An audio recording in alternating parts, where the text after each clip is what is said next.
Hello everyone, Aditya this side from Team SOS and I am a medical student too. I'll be joining with me my senior Pratik Soni Boss, who is also a medical student from LLRM Medical College from Forward Focus.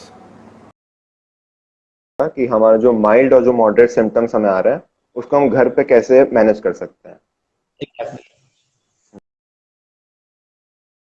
तो जो आज हमारा main motto है discussion का कि हमारा जो mild और जो मॉडरेट सिम्टम्स हमें आ रहे हैं उसको हम घर पे कैसे मैनेज कर सकते हैं। तो अगर हम स्टार्ट करें माइल्ड सिम्टम से, तो सारा जितना भी ट्रीटमेंट है वो सब कैसा है, सिम्टोमेटिक ट्रीटमेंट में क्या करना है। तो ये अगर कोई भी ये वीडियो देख रहा है, जिसको भी पहुंचेगी, वो as it is a points note कर सकता है, उसी ऑर्डर में बात करनी है। अगर मॉडरेट माइल्ड आपको सिम्टम्स है, सबसे पहले अगर आपको फीवर है 10 नाइट से आपको ज्यादा का फीवर है, आप 500 mg पैरासिटामोल सुबह दोपहर शाम खा सकते हैं अकॉर्डिंग टू योर नीड, या 650 mg सुबह शाम, तो है पीसीएम बुखार के लिए। ठीक। दूसरा, आपको कफ है तो आप प्रेजेंट्स कफ सिरप ले सकते हैं। हाँ। अगर आपको कफ सिरप नहीं लेनी है तो आप हनी जिंजर ले सकते हैं, थोड़ा गर्म करके हनी, थोड़ा गर्म करके जिंजर आप ले सकते हैं, तो वो भी एज ए कफ सप्रेसेंट काम करेगी। घरेलू उपाय शहद और अदरक। हाँ, अदरक सिंपल। ये हो गया आपका हो गया फीवर। आपका सोर थ्रोट है या रनिंग नोज है, आपको एलर्जी लाइक कंडीशन हो रही है, तो आप मॉर्फिन ग्लूकास प्लस लिवोसिट्राजीन, ये कॉम्बिनेशन में आती है, दवा मार्केट में आसानी से अवेलेबल है, तो आप ये मॉर्फिन ग्लूकास प्लस लिवोसिट्राजीन कॉम्बिनेशन में आती है ये। ठीक। इसके बाद अगर आप कोविड पॉजिटिव पेशेंट के उसमें आए संपर्क में, आप भी कोविड पॉजिटिव है, आपको माइल्ड सिम्टम्स है, क्या आपको सिम्टम्स नहीं है, बस प्रोफाइलैक्सिस के लिए लेना चाहते हैं, तो आप आइवरमेक्टिन कंसीडर कर सकते हैं। आइवरमेक्टिन की डोज क्या होगी? आइवरमेक्टिन की डोज है 200 माइक्रोग्राम पर केजी। 200 माइक्रोग्राम पर केजी। हाँ, तो अगर एक टिपिकल 60 केजी मैन की बात करें तो हमको 12 मिलीग्राम देनी है आइवरमेक्टिन दिन में एक बार। दिन में एक बार आइवरमेक्टिन 3 से 5 दिन के लिए, जो एम्स की गाइडलाइंस है के लिए, उसमें 3 से 5 दिन लगातार आपको एक मतलब दिन में एक बार 3 से 5 दिन। जो बंदा पॉजिटिव आ चुका उसको mild symptoms, moderate mild symptoms है। ठीक। इसके बाद आपको एक्स्ट्रा में 500 मिलीग्राम डेली का विटामिन सी, आपको 50 मिलीग्राम डेली का जिंक, ये आप ले सकते हैं एज अ प्रोफाइलैक्सिस। ये सारे जितने भी हमने अभी तक आपको डिस्कस किए हैं, ये सारे माइल्ड के हैं। अगर हम समझ करें 3-4 पार्ट में, तो फीवर के लिए पैरासिटामोल 500 mg 3 टाइम्स पहला। आपको मेरा है कफ के लिए या तो हनी जिंजर ले लीजिए या कफ सिरप। अगर आपको एलर्जी लाइक कंडीशन हो रही है, रनिंग नोज है, आपको शोर थ्रोट है, तो मॉर्फिन ग्लूकास प्लस लिवोसिट्राजीन। ठीक। इसके बाद अगर आपको प्रोफाइलैक्सिस के लिए दवा ले रहे हैं तो आप आइवरमेक्टिन कंसीडर कर सकते हैं। एक 60 केजी मैन के लिए 12 मिलीग्राम आइवरमेक्टिन दिन में एक बार 3 से 5 दिन। वैसे वेट के अकॉर्डिंग है 200 माइक्रोग्राम पर केजी। आइवरमेक्टिन आप किस में कंसीडर नहीं कर सकते हैं? प्रेग्नेंट वीमेन और जो ब्रेस्ट फीडिंग फीमेल्स होती हैं उनमें आप नहीं देंगे आइवरमेक्टिन। ठीक। तो ये आप सारी चीजें कर सकते हैं माइल्ड सिम्टम्स के लिए। और इसके बाद साथ ही अब लोगों के बीच में क्या हो रहा है, लोगों के घर में पल्स ऑक्सीमीटर आ गया है, तो रेगुलरली अपना पल्स मतलब जो ऑक्सीजन सैचुरेशन है वो मॉनिटर कर रहे हैं। अब जो गाइडलाइंस के अकॉर्डिंग है कि भैया 95 तो नॉर्मल है, लेकिन किसी का थोड़े टाइम के लिए ही 95 से कहीं नीचे हो जा रहा है, 92, 93, 94 तक रह रहा है, मेंटेन रह रहा है। ठीक है, तो अब उनको माइल्ड सिम्टम्स है, तो उनको तो ऑक्सीजन की नीड है नहीं, तो ऐसे कौन कौन से एक्सरसाइजेज हैं, ऐसे क्या वो कर सकते हैं जिनके उनकी ऑक्सीजन जो है वो थोड़ा मेंटेन हो जाए, सैचुरेशन। एग्जैक्टली। हो सकता है कि जो मॉडरेट सिम्टम्स वाले हैं उनको भी ऑक्सीजन सिलेंडर की जरूरत ना हो। बेसिक एक्सरसाइजेज और बेसिक पोजीशन जो आप घर में ट्राई कर सकते हैं, उनसे आपका ऑक्सीजन सैचुरेशन इंप्रूव हो सकता है। उसमें से बहुत अच्छी पोजीशन है प्रोन पोजीशन। प्रोन पोजीशन एक पर्टिकुलर सेट ऑफ एक्सरसाइज मान लीजिए या पर्टिकुलर सेट ऑफ पोजीशंस मान लीजिए जिसमें आपको लेटना है बस। और आपको सोते टाइम नॉर्मल भाषा में बोलें तो अपने पेट के बल लेटना है हमें। पेट के बल लेटना है, सिंपल। पेट के बल आपको क्या लेटना है कि अगर आप जगे हुए हैं तभी आप पेट के बल लेटें, और आप ये देखें कि आपको कोई भी दिक्कत नहीं हो। कोई भी दिक्कत मतलब आपको लेटने में दर्द नहीं होगा, आपके फेफड़ों में पानी भर रहा है, या आपको कोई भी हार्ट की दिक्कत ना हो, ऐसा कोई स्पेसिफिक हार्ट की दिक्कत ना हो, तो आप आराम से पेट के बल लेट सकते हैं। पेट के बल लेटने में आपको क्या होगा, सबसे पहले आपका ऑक्सीजन सैचुरेशन बढ़ जाएगा 2 से 3% बहुत आराम से। आप जितना टाइम भी एक्सरसाइज करेंगे, जितना टाइम आप पेट के बल लेटने की कोशिश करेंगे, उतना ज्यादा आपका हाइपोक्सिया जो होगा, ऑक्सीजन की कमी होगी, वो इंप्रूव होगी। सेशन कहते कैसे हैं, बहुत सिंपल।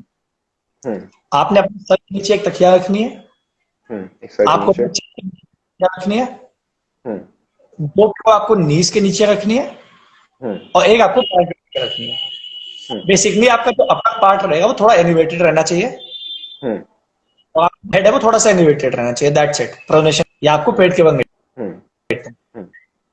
इसके में हम लोग एक अलग से शॉर्ट वीडियो बना देंगे, एक प्रोनेशन का डेमो देते हुए, जिससे हम लोग को आसानी। हाँ, और प्रोनेशन के साथ साथ हम कुछ ब्रीदिंग एक्सरसाइज भी कर सकते हैं, जैसे योगा कर सकते हैं। हाँ, योगा में ही काफी ढेर सारी ब्रीदिंग एक्सरसाइज आ जाती हैं।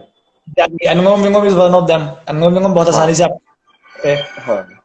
तक जितना भी आप चाहें 15 से 20 मिनट आपको बेनिफिशियल होगा वो। इसके अलावा आप क्या कर सकते हैं, एक बहुत अच्छी एक्सरसाइज है बैलून फुलाने की। जी जी, मैं वही बोलने वाला था। हाँ, बैलून ब्लोइंग एक्सरसाइज। हाँ, अब बहुत आराम से आपको बैलून फुलाना है, स्ट्रेच करना है, उसको ब्लो करना है, उसके बाद उसकी हवा निकाल देनी है और फिर से ब्लो करना है। और आप बहुत सारी जो छोटी एक्सरसाइजेस हैं वो बहुत आसानी से आप कर सकते हैं, जिससे आपके जो लंग्स है वो थोड़े स्ट्रांग होंगे। Deep inhalation, candle blowing exercise कर सकते हैं कि डीप ब्रेथ ले रहे हैं नाक के थ्रू और माउथ के थ्रू एक्सहेल आउट कर रहे हैं। एग्जैक्टली। अनुलोम विलोम बेसिकली वही है, योगा जो तुम्हारा है वो योगा इसलिए ही है। हाँ, बेसिकली तो लंग्स को स्ट्रांग रहेगा। तो ये नॉर्मल ब्रीदिंग एक्सरसाइज है, जिससे तो आपके, और ये हर एक बंदे को करनी चाहिए।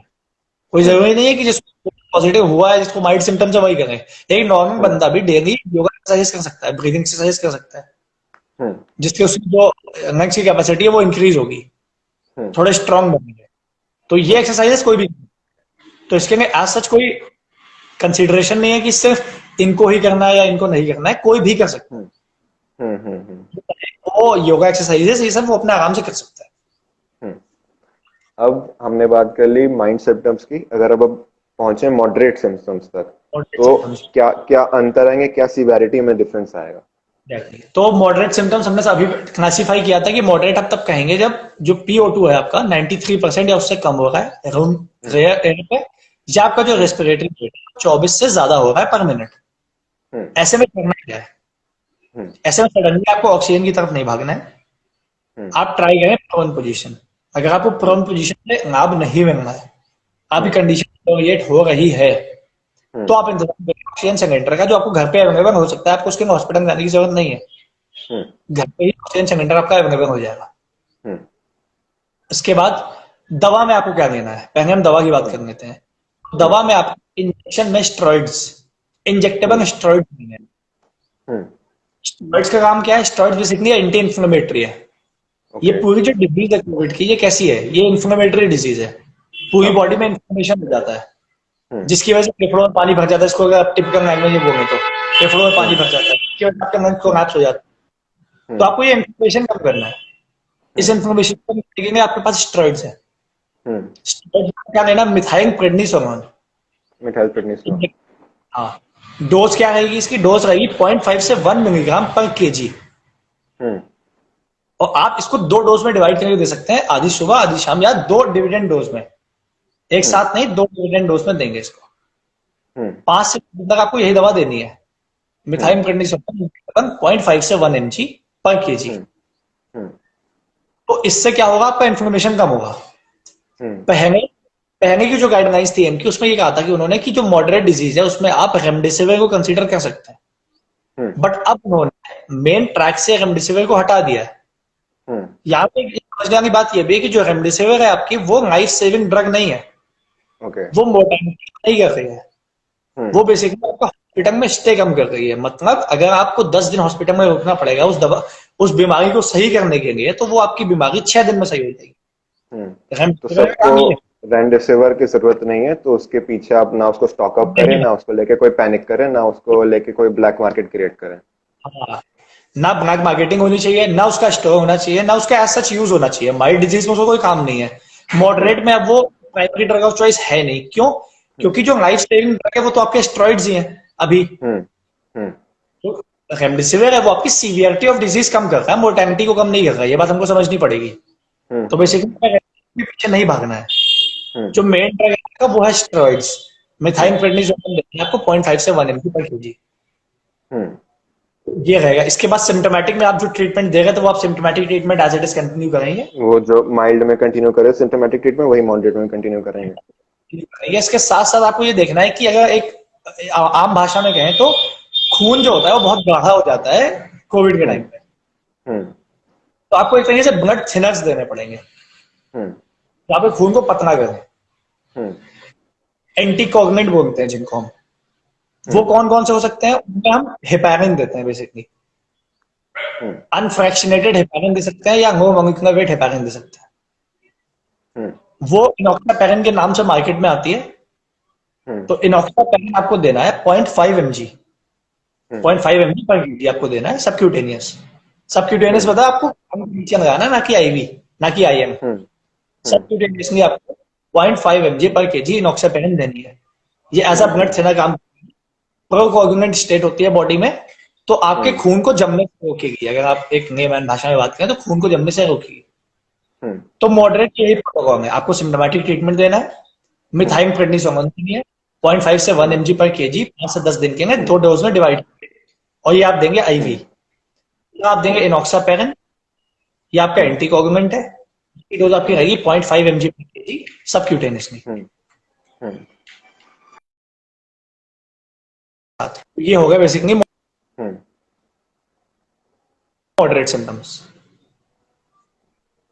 ठीक है बॉस। अब बॉस, जैसे कि हमने बात की कैसे हम इसको घर में मैनेज कर सकते हैं, अब कुछ कंडीशन ऐसी भी आएगी जब हमें हेल्थ केयर पर्सनल को कांटेक्ट करना होगा, या फिर कहीं किसी हद तक हम बात करें तो जो ऑक्सीजन है वो भी हम कहीं हद तक घर में भी प्रोवाइड कर सकते हैं। तो अब हाँ ऐसी कौन सी कंडीशन आएगी जब हमें लगेगा कि अब हमें हेल्थ केयर पर्सनल को कांटेक्ट करना होगा, अब हमारे हाथ से चीजें निकल रही हैं? हाँ, देखो जो एम्स गाइडलाइंस है उसमें उन्होंने ये कहा हम्म कि जिसकी सैचुरेशन 93% से कम है हम्म वो बंदा वार्ड में एडमिट होने लायक है। हम्म तो वार्ड में एडमिट होना और इस समय घर में एडमिट होना एकदम सेम चीज है। हम्म वार्ड में एडमिट होने का मतलब है आपको अलग से कोई सुपर स्पेशलिटी नहीं चाहिए। हम्म बेसिक सेटअप चाहिए, बेसिक प्रोटोकॉल चाहिए। तो आप जो मॉडरेट सिम्टम्स है उनको घर में ट्रीट करने की कोशिश करेंगे। मतलब बट वार्ड में अगर उनका कहने का मतलब है कि आपको अलग से ऑक्सीजन सप्लीमेंट की जरूरत होगी, जो कि आपको वार्ड में हाँ, मिलेगा, वो आप घर पे भी ले सकते हैं। आप भी ले सकते हैं एग्जैक्टली। हाँ। आप ऑक्सीजन सिलेंडर लेंगे, ऑक्सीजन सिलेंडर आएगा, ऑक्सीजन की एनोमा के साथ आएगा, आप उसको यूज कर सकते हैं। उसकी हम्म सारी गाइडलाइंस, सारे प्रोटोकॉल्स होते हैं। उसको आप हम्म आसानी से घर में यूज कर सकते हैं। उसके हम्म लिए आपको हॉस्पिटल जाने की कोई जरूरत नहीं है। हम्म बट आपको हॉस्पिटल जाना कब है? हम्म आप स्टेरॉइड्स ले रहे हैं कंटिन्यूअसली हम्म बट आपकी कंडीशन इंप्रूव नहीं हो रही। हम्म आपका ऑटो सैचुरेशन है वो लगातार कम होता जा रहा है। हम्म तो इन सब कंडीशन में हम कहेंगे कि अब हमको हॉस्पिटल की तरफ रुख करना है। मतलब अगर आपका ऑक्सीजन सैचुरेशन 90% से कम है हम्म तो आपको हॉस्पिटल जाने की जरूरत पड़ेगी। हम्म हॉस्पिटल जाने की जरूरत पड़ेगी का मतलब ये नहीं गेम खत्म हो गया। हाँ मतलब ये है आपको स्पेशलाइजेशन चाहिए। लोग आपको रखवाली के लिए, आपको देख रेख के लिए आपको कंटिन्यूअसली सपोर्ट चाहिए। हाँ, अब तो आप इसलिए उसको घर में मैनेज नहीं कर सकते अपने आप से, हाँ, आपको कहीं ना कहीं कोई गाइडेंस चाहिए।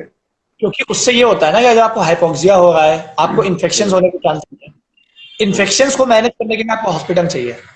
हम्म कोविड आप यहाँ तक मैनेज कर रहे थे, बट इसके हम्म बाद जो सेकेंडरी इन्फेक्शन होंगे, हम्म जो सेप्टिसीमिया हो सेकेंड। सकती है, तो उन सब चीजों की हॉस्पिटल की जरूरत हम्म पड़ेगी। तो उसके बाद हम हॉस्पिटल की तरफ देखेंगे। उसके हम्म पहले हम हॉस्पिटल में यूज नहीं करना है। हम्म और प्लस जो हमने बात की, जैसे स्टेरॉइड्स की हमने बात की, एंटीकोगुलेंट्स की बात की, तो वो ज्यादातर हमारे इंजेक्टेबल्स होते हैं। तो हाँ, किसी हेल्थ केयर पर्सनल के सुपरविजन में ही आप उसको लें। जरूरी नहीं है कि उसको आप बेसिक। हॉस्पिटल में जाएं, लेकिन हाँ कि कांटेक्ट में रहें आप किसी हेल्थ केयर पर्सनल के। हाँ, आप सुपरविजन में अपने फिजिशियन का। हम्म ड्रग्स यही है, देनी हाँ यही है। बट हाँ आपको सुपरविजन में किसी फिजिशियन का रहेगा तो आपको ये पता रहेगा कि आपको किसी और दिक्कत में कोई और दवा तो नहीं देनी है, कुछ एक्स्ट्रा तो नहीं देना है, कुछ कम तो नहीं करना। ये सब आप फिजिशियन की निगरानी पे घर पे बैठे बैठे बात कर सकते हैं। तो बॉस, इसमें आप कुछ और एड अप करना चाहते हैं कि फिर इसमें रैप अप करके आगे हम बात करें? बेसिकली अब मैं इसमें एड अप यही करूंगा कि जो सीवियर डिजीज है, सीवियर डिजीज का एक प्रोटोकॉल थोड़ा सेम सा ही है, बस आपको डोजेस बढ़ानी। पर वो हमारा यहाँ पे डिस्कशन करने का मुद्दा नहीं है, क्योंकि अगर आप एक बार हॉस्पिटल में एडमिट हो गए तो आप सुपरविजन में है, तो आपको कोई दिक्कत है नहीं। तो हमें बेसिकली मॉडरेट सिम्टम्स को घर पे मेंटेन करना है, हमें यहीं तक करना है। इसके बाद हम हेल्थ केयर प्रोफेशनल के पास चले जाएंगे तो वो अच्छे से ध्यान रखेगा ही। तो यहाँ पे रैप अप यही करना है, सबसे पहले पैनिक नहीं होना। हाँ। दूसरी चीज है कि जितने भी मॉडरेट सिम्टम्स है उनमें से भी जो 90% हो गए, मैक्सिमम हो गए, वो घर पे ठीक हो जाते हैं। बहुत ही कम लोगों को हॉस्पिटलाइजेशन की जरूरत पड़ती है। अभी दिक्कत ज्यादा इसलिए आई कि number of cases per day बहुत ज्यादा है। अगर कुछ लोगों को भी आईसीयू चाहिए तो बहुत मुश्किल होगा, क्योंकि डेली केसेस जो है वो एक्टिव केसेस बढ़ते जा रहे हैं। तो हमको ध्यान देना है कि बेवजह हॉस्पिटल की तलाश में मत घूमे, हम बेवजह इन्फेक्शन को घर पे मत लेके आए, ताकि अगर हम जब बाहर जाएंगे तो इन्फेक्शन को अंदर ही लेके आ रहे हैं बाहर से। तो हम कोशिश करेंगे कि हम बाहर कम जाए, घर में मैनेज करने की कोशिश करें। एक सेट टाइम बाद के बाद अगर मैनेज नहीं हो पाता है तो हम हेल्थ केयर प्रोफेशनल के पास जाए। तब तक आप अपने फिजिशियन के कांटेक्ट में रहिए, जो भी आपको मेडिसिन दे रहे हैं, आपको डॉक्टर, उनके कांटेक्ट में रहिए, बट आप हॉस्पिटल, ऑक्सीजन, रेमडेसिविर, इन सबके पीछे नहीं भागे, ताकि इनकी अब ऐसा क्या करें कि भाई हमें कोविड हो ही ना, क्या क्या प्रिकॉशंस हो सकते